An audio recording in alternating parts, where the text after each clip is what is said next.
Hola a todos, aquí Richie Rodas. Hoy quiero platicar con ustedes sobre los tipos de lentes. A veces me han preguntado, oye, ¿cómo decides qué lente utilizar, en qué momento, con quién o con qué objeto? En realidad sí puede llegar a ser un poquito complicado porque debemos de conocer como las deformaciones y las consecuencias de utilizar cada uno. Hoy vamos a ver todo eso y ya no más. ¡Ea!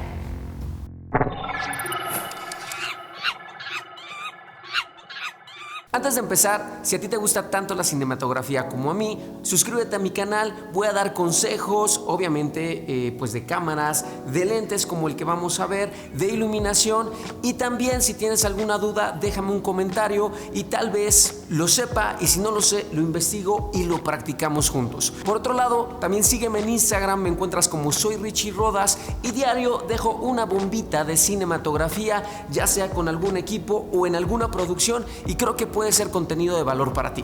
Vamos a platicar sobre la distancia focal. La distancia focal se mide en milímetros, por eso hay diferentes lentes que tienen medidas. Es decir, 24 milímetros, 50 milímetros, 16 milímetros, uno muy angulado, 8 milímetros como en el caso de las GoPro, uno no tan angulado, ya entrando en el mundo de los telefotos, es este 100 milímetros. La mayoría de las personas, cuando platico con ellas, piensan que la distancia focal es el punto más lejano de la lente hasta el sensor de tu cámara, y eso es completamente incorrecto. La distancia focal se mide desde el centro óptico que se encuentra en la lente al sensor de tu cámara. En este caso, se los voy a explicar. El centro óptico es un poquito complicado de entender, pero es el punto donde los rayos de luz, al entrar por la lente, convergen adentro de tu lente. Gracias a la distancia entre ese punto y tu sensor, se le da la nomenclatura de, en este caso, 100 milímetros. No nos vamos a quedar ahí, también tiene que ver el tamaño del sensor de tu cámara.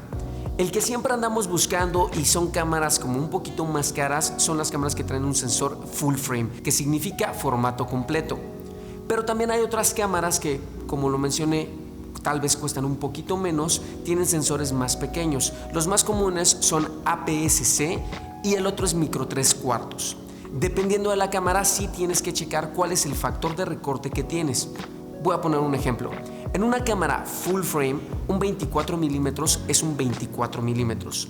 Sin embargo, en una cámara APS-C, un 24 milímetros se convierte en un 32, 33 milímetros. Es como muy sencilla la multiplicación que tienes que hacer. Debes de hacer tu 24 milímetros por 1.6 en el caso de Canon APS-C y por 1.5 en el caso de Nikon. En el caso de Canon, si haces esta multiplicación, vas a tener un lente 38 milímetros más o menos.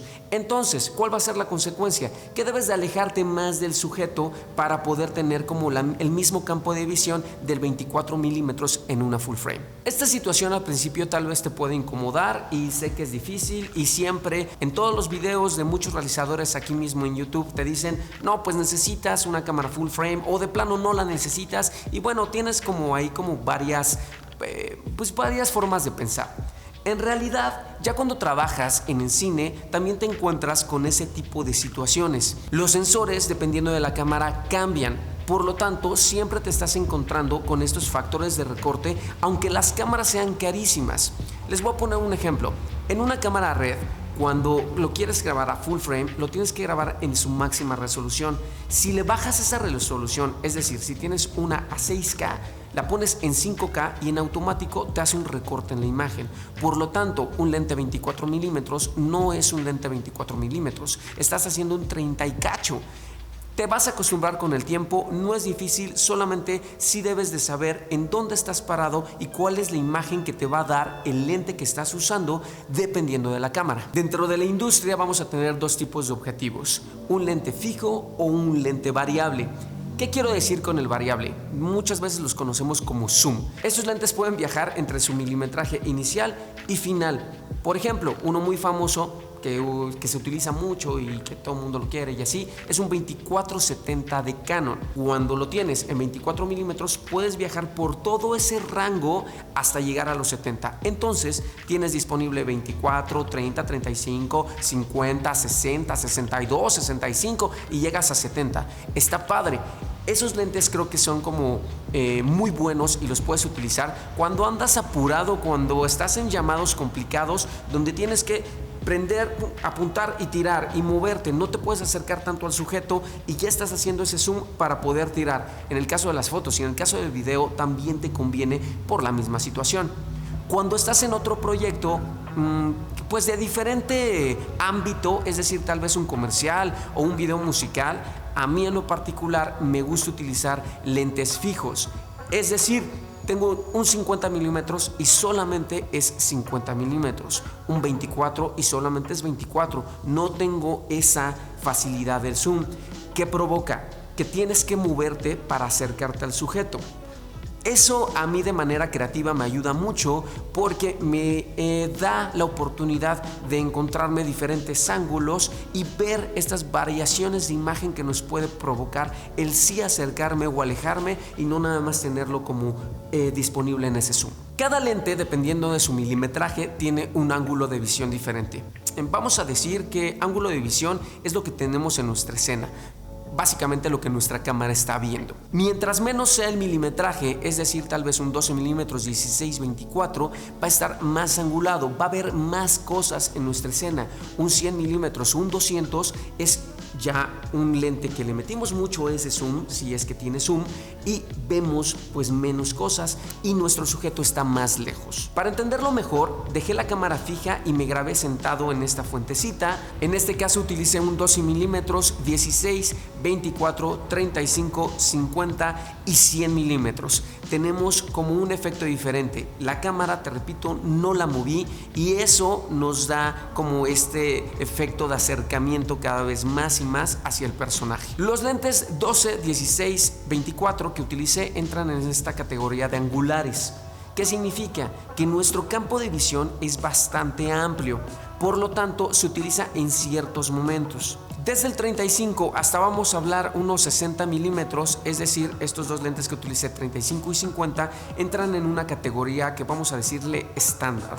¿Por qué? Porque nosotros más o menos vemos la vida de esa manera. Entonces se hace muy común el tener una imagen como pues documentando la situación y todo lo que estamos viviendo y es como muy natural, por así decirlo. Desde el 70 milímetros hasta el 200 vamos a llamarles telefotos.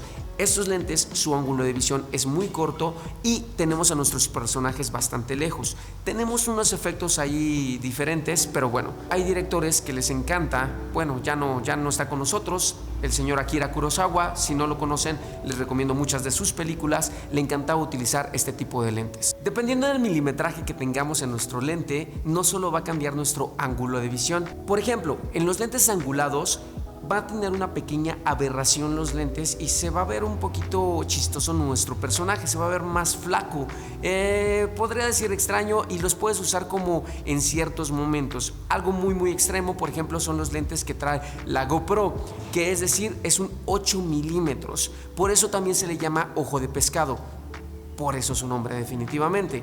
Un 16 milímetros empieza a perder como esa aberración en el lente y conforme van avanzando se va reduciendo. También una consecuencia muy importante es que la profundidad de campo no está tan marcada como con los otros lentes. Los lentes estándar, que como te comenté son de 35 a 60 más o menos, en el caso por ejemplo del 50 milímetros es el que más se acerca a la visión humana. Con este podemos tener una consecuencia muy bonita. Ya empezamos a marcar más nuestra profundidad de campo. La aberración que tenemos en los lentes más angulados ya no la vamos a tener y este lente te lo súper recomiendo para fotografía de retrato. Y ya por último, los telefotos, en el caso por ejemplo de este 100 milímetros, a mí no me encanta en mí porque me hace ver más ancho de lo que estoy y pues por lo tanto también me veo más chaparrito. Bueno, no sé, como muchas cosas y hay problemas que tengo en la vida. Pero bueno, estos lentes aumentan la profundidad de campo. Si quieres tener como una visión extraña en tu video o en tu fotografía, definitivamente lo puedes usar. Y si quieres como un análisis más profundo de este lente 100 milímetros macro de Canon, puedes ir al link que te voy a dejar acá arriba. Está bastante bonito, está bastante coquetón y fue la primera vez que me pinté el pelo así, entonces, bueno, ok. Entonces, cada lente tiene un efecto diferente. Te recomiendo que los cheques, que los analices. Utiliza este video como referencia para saber cuál es el que estás buscando en este momento. Yo en lo personal definitivamente utilizo lentes fijos. Me dan como más libertad de hacer lo que yo ando buscando, y estos lentes fijos muchas veces pueden ser veloces, es decir, que tienen aperturas bastante buenas, 1.4, 1.8, 1.2, por ejemplo, un Canon a 50 milímetros llega hasta el 1.2. Pero bueno, tú ya decidirás cuál va a ser el look que andas buscando dependiendo de la escena, de la historia que estás contando, y definitivamente algo súper importante, pues dependiendo del look de tu actor. Hay actores que les queda increíble el 24 milímetros y a otros no. Hay actores que son muy flacos de la cara, del cuerpo, entonces un 100 milímetros, un 85 milímetros es ideal para ellos. Pero hay otros que somos un poquito más anchitos y pues no conviene tener un 100 milímetros enfrente de ti. Entonces, bueno, ya tú decidirás dependiendo de todos estos factores y de los efectos que quieras, y definitivamente, pues bueno, de la historia que estés contando. Ya sin más, espero que toda la información sea valiosa para ti, que la utilices para tus futuros videos. Si tienes alguna duda, coméntame lo que quieras. Si no lo sé, lo investigo y bueno, lo compartimos y lo practicamos juntos. Y de la misma manera, pues bueno, no te olvides en suscribirte, darle like al videito, porque sí estuvo bueno y me costó trabajo, me costó días porque estoy muy cansado. Y pues ya. ¡Ea!